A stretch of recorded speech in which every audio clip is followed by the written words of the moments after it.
A prescient statement in terms of a country describes the country's future aims, what the country is striving for, and what it wants to achieve. Very few leaders hold such a sway over their fellow countrymen that the vision translates into actions and thereby results. In the case of Japan, Shinzo Abe most certainly is one such figure. Hi and welcome to TFI Global, the foreign affairs and geopolitical analysis arm of the TFI Media Group. I'm your host Atul Mishra, and in this video I will tell you how two specific statements of Shinzo Abe have changed everything. Let's begin.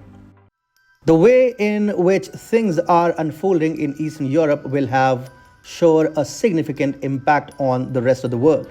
One far-sighted leader has already issued statements that direct his country towards a more pragmatic way to deal with the unpredictable world we have just entered in 2022. On Sunday, the former Japanese Prime Minister Shinzo Abe said Japan should consider a nuclear weapons sharing agreement on par with that of NATO member states. The statement was out of genuine concern as the United States, NATO and its allies have all shifted their attention to Russia, leaving China off the hook. Even Japan has been drawn into Eastern Europe's spiraling tensions at a time when Tokyo and Moscow were attempting to address bilateral disagreements and establish an understanding against China. This particular situation made Abe-san make another significant statement.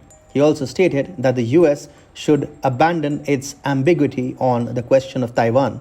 For Shinzo Abe, the issue of sustenance of democracy in Taiwan and deterring any threat emanating from China tend to be more personal, as he has always stood up for the Taiwanese people whenever they needed him and maintains a great rapport with Tsai Ing-wen, president of Taiwan.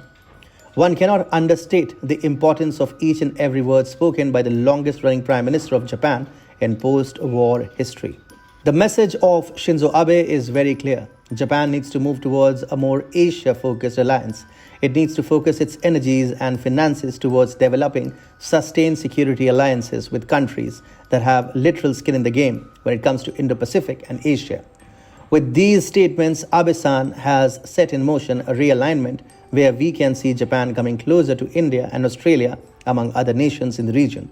So much so that these countries may even cooperate even on nuclear weapon partnerships.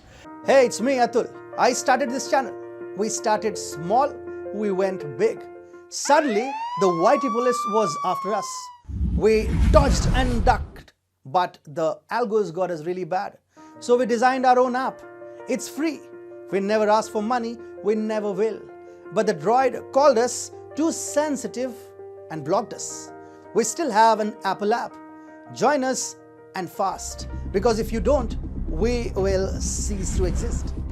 Check out the link in the description. The abject surrender of Afghanistan to the Taliban last year and straight to now leaving Ukraine in a lurch, the US-led international order has become a thing of the past, and the faster it takes the allies to realize this, the better they will be positioned to sail through these tumultuous times. A nation like Japan, which is surrounded by nuclear-powered adversaries, understands perfectly that Pax America has ended. Abe-san, who stepped down in September 2020 due to health considerations, provoked a diplomatic row late last year when he said at a forum that a Taiwan emergency would be a crisis for Tokyo and the US-Japan alliance. Now, speaking on a Fuji TV morning talk show, he said it's time to abandon this ambiguity strategy.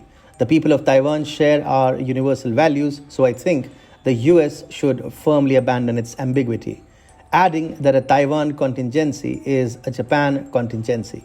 While this was significant itself, he also addressed the requirements of the nuclear deterrent in the 21st century.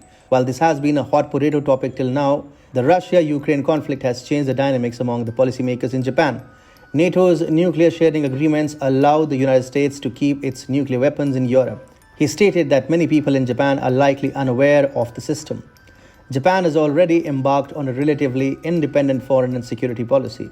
It understands very well that going ahead, it would need to focus its energies on making the nation militarily so capable that there is no scenario where it helplessly depends on the US for its security guarantees. For that, it needs to make sure, while on one hand it decreases its dependence on the US, and on the other, either develop nuclear capabilities or makes a NATO-like nuclear weapons sharing agreement to deter any possibility of Chinese incursion.